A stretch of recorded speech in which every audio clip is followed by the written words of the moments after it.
In this episode, we're going to take a step back from individual security tools and look at a decision that quietly determines whether those tools help you or just make you feel better where you place them.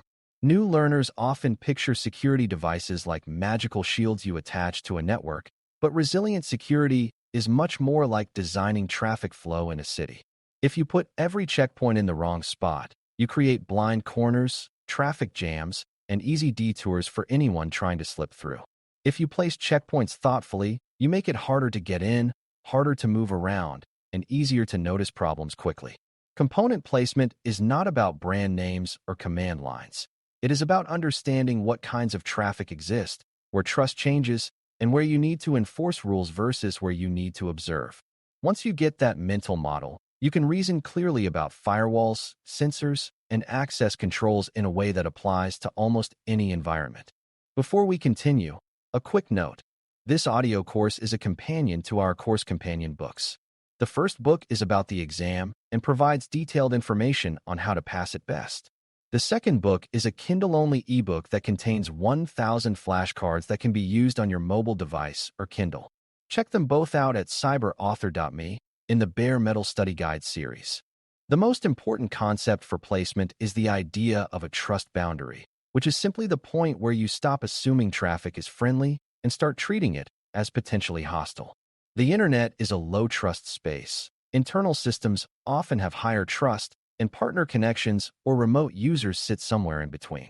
A resilient design makes these boundaries visible and deliberate instead of accidental. When a boundary is vague, people tend to let too much through just to make it work, and that is how security holes become permanent. When a boundary is well-defined, you can put enforcement at that boundary and you can monitor what crosses it. Placement decisions should follow the boundary, not the other way around. If you know where trust changes, you know where rules belong, and you also know where you should expect attackers to push.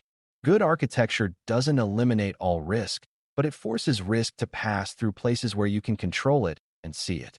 Firewalls are often the first thing beginners think about, and for good reason, because they are a primary enforcement tool for controlling which traffic is allowed. A firewall is most valuable when it sits at a choke point where many paths converge, because that is where rules can actually shape behavior. Putting a firewall somewhere that traffic can easily bypass is like putting a security guard at a side door while leaving the main entrance propped open. In resilient systems, you often have more than one firewall boundary, because modern environments have multiple zones. Public-facing services, internal business systems, sensitive data systems, and administrative systems. The placement goal is to separate these zones so that a compromise in one does not automatically give access to the others. Firewalls help with that separation when they are placed between zones, not just at the perimeter, because the perimeter is not the only place where risk crosses from low trust to higher trust. A common misunderstanding is that a single perimeter firewall makes the inside safe, but that assumption fails the moment an attacker gets any foothold, such as a stolen password or a compromised laptop. Resilience comes from planning for that reality and limiting what happens next. This is where internal segmentation becomes a big deal, because it creates smaller neighborhoods inside the network with their own boundaries. When you place firewalls or firewall-like controls between internal segments, you reduce the chance that an attacker can move laterally from one system to everything else. You also create more places to log and observe traffic that is not supposed to be there. Even if you are not designing a massive enterprise network, the principle still holds. You want sensitive systems to be separated from general-purpose user devices, and you want administrative access to be separated from normal user activity. Placement that supports segmentation is one of the most direct ways to turn a breach from a disaster into a contained incident. Now let's talk about sensors. Because enforcement is only half the story, and many attacks succeed because nobody notices until it is too late. Intrusion Detection System, IDS, tools are designed to detect suspicious activity, while Intrusion Prevention System, IPS, tools are designed to block or disrupt suspicious activity. In everyday conversation, people say IDS/IPS because many solutions can do both, but placement still matters because detection and prevention have different consequences. If you place a sensor where it can see important traffic, it can alert you when something looks wrong. If you place a blocking device where it can break critical flows, you must be careful about false positives, and operational impact. The big placement question is what traffic you need visibility into and what traffic you need to actively stop. A resilient design uses sensors to reduce blind spots and uses prevention controls where the risk is high and the business impact of blocking is acceptable. One simple way to think about IDS and IPS placement is to consider north-south traffic versus east-west traffic. North-south traffic is movement between external networks and your environment, like internet users reaching a web application. East-west traffic is movement inside your environment, like a user device talking to an internal server or one server talking to another. If you only place IDS sensors at the perimeter, you might see obvious external scanning and attacks, but you may miss lateral movement after a foothold is gained. If you only place sensors internally, you might miss early warning signs from the outside. Resilient systems usually require visibility at both kinds of paths, but the exact placement depends on what you can realistically monitor and what matters most. The beginner-level goal is not to memorize a single diagram, but to understand that where you look determines what you can see, and what you can see determines what you can respond to. Web-facing applications deserve special treatment because they are exposed, complex, and often targeted, which is why Web Application Firewall, WAF, exists. A WAF is not a replacement for a normal firewall. It focuses on inspecting application layer behavior, such as web requests that try to exploit vulnerabilities. Placement for a WAF is usually in front of the web application it protects, at a point where all relevant web traffic passes through it. If traffic can reach the application without passing through the WAF, then the WAF cannot enforce anything. Another placement concern is what the WAF can see, because a WAF is most effective when it can inspect the content it needs to evaluate. If traffic is encrypted end-to-end and the WAF never sees the decrypted request, then its ability to detect certain attacks may be limited. A resilient design accounts for where encryption is terminated and where inspection occurs, so you are not paying for protection that cannot actually function. There is also a subtle placement issue with WAF that beginners should understand: proximity to the application and awareness of the application's real behavior. If a WAF is too far upstream, it may not have the right context, and its rules may be too generic, causing either missed attacks or too many false alarms. If it is placed with knowledge of the application's patterns, it can be tuned so normal traffic passes smoothly while abnormal patterns stand out. Resilience is not about blocking everything. It is about blocking the right things without breaking the service. That means choosing placement that supports good tuning and good logging. When a WAF is deployed, you want it to become a reliable signal source, not an ignored noise generator. A well-placed WAF contributes to resilience by reducing successful exploitation attempts and by creating useful forensic data when suspicious requests occur. Remote access is another area where placement decisions can either protect you or quietly expand your attack surface, and that is where virtual private network, VPN, comes in.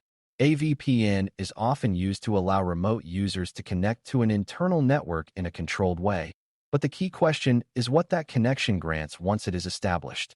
If your VPN drops a remote user into a broad internal network segment with few restrictions, then a single compromised remote device becomes a powerful attacker beachhead. Resilient placement treats the VPN entry as a major trust boundary, not as a magical safe tunnel. You place VPN termination points where you can enforce policy, apply strong authentication, and segment access based on user roles. The VPN should connect users to the resources they need, not to everything that happens to be on the internal network. Done well, placement makes remote access safer than ad hoc exposure of internal services to the internet. It also helps to think about VPN placement in terms of containment and monitoring. When remote users connect, you want their traffic to pass through controls that apply the same standards you would expect on-site, such as filtering, logging, and access limits. If the VPN terminates outside of your monitoring and security enforcement zones, you may end up with a large blind spot where remote activity is not visible. On the other hand, if the VPN terminates deep inside without appropriate segmentation, you create a direct bridge from an untrusted environment into trusted systems. A resilient approach places the VPN so it lands in a controlled zone, sometimes called a remote access zone, where rules can be applied before traffic reaches sensitive areas. This design acknowledges that remote endpoints are often more exposed to risk, and it builds that assumption into the architecture rather than pretending the tunnel makes everything safe. Network Access Control, NAC, is about deciding whether a device is allowed to connect to a network and what it is allowed to do once connected.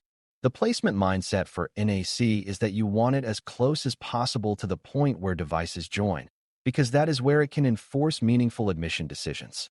If you apply NAC rules after a device already has broad access, you are reacting too late. In many environments, that means enforcing NAC at the edge where devices connect through switches, wireless access points, or other access layers. NAC can support resilience by preventing unknown or unhealthy devices from joining sensitive segments, and by placing devices into appropriate network zones based on identity and posture. Even if a device is allowed to connect, NAC can help ensure it only reaches the right destinations. The key idea is that resilience improves when network membership is not a free-for-all, because attackers love environments where any device can plug in and immediately see everything. NAC placement also connects directly to the idea of layered trust, because not every device should be treated as equal. A managed corporate laptop is different from a guest device, and a server is different from a user phone. When NAC is placed properly, those differences become enforceable policies rather than informal hopes. This reduces risk because many attacks begin with an untrusted or compromised endpoint. If that endpoint cannot access internal server networks or administrative systems, the attacker's options shrink. Another resilience benefit is operational clarity. When access is controlled at the join point, you can often detect unusual device behavior earlier, like a device appearing in the wrong location or trying to authenticate in strange ways.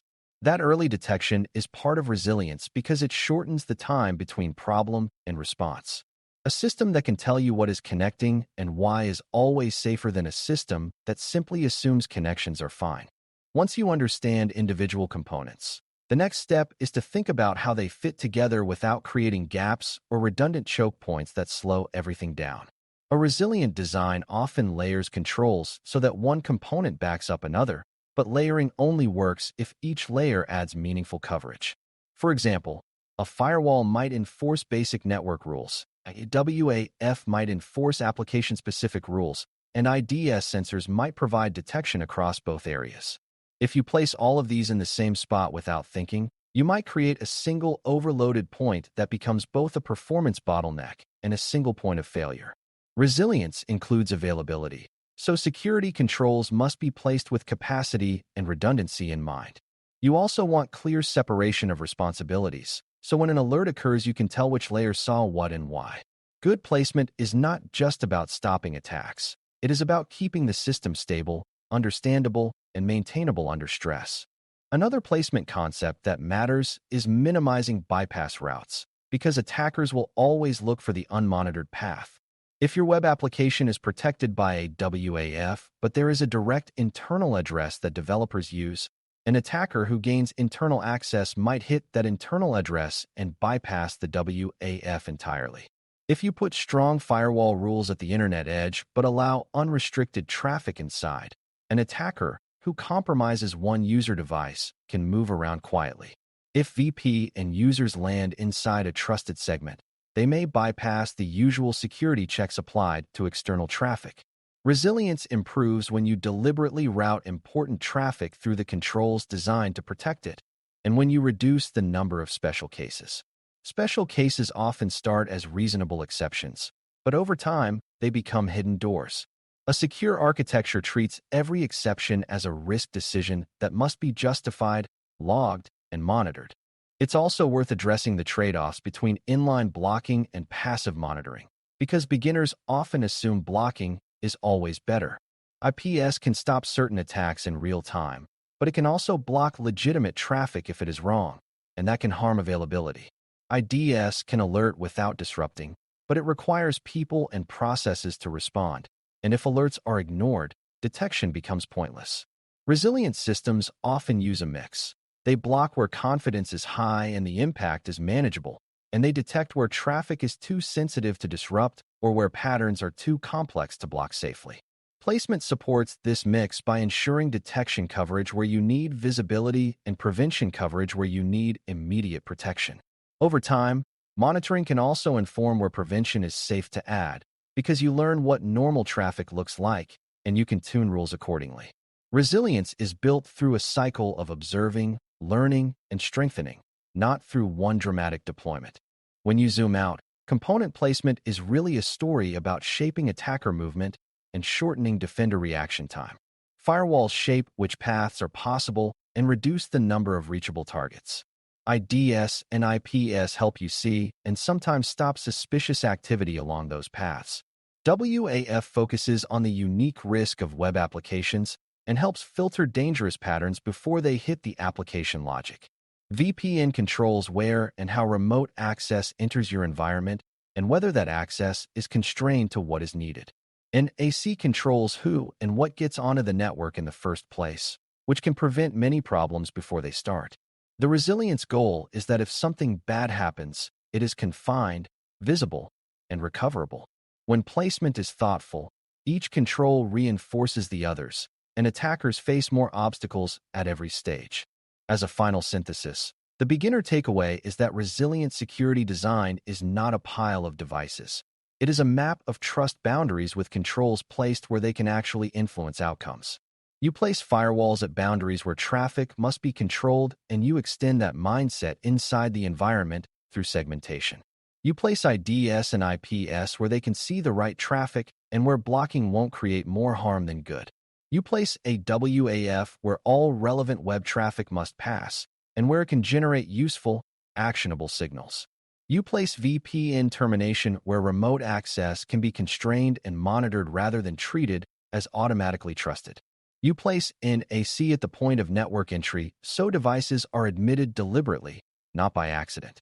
When you learn to reason about placement this way, you stop thinking in terms of buying security and start thinking in terms of designing it, which is exactly what SecurityX expects you to be able to do. Thanks for listening. For more audio courses, daily newsletters, and more, please visit BareMetalCyber.com.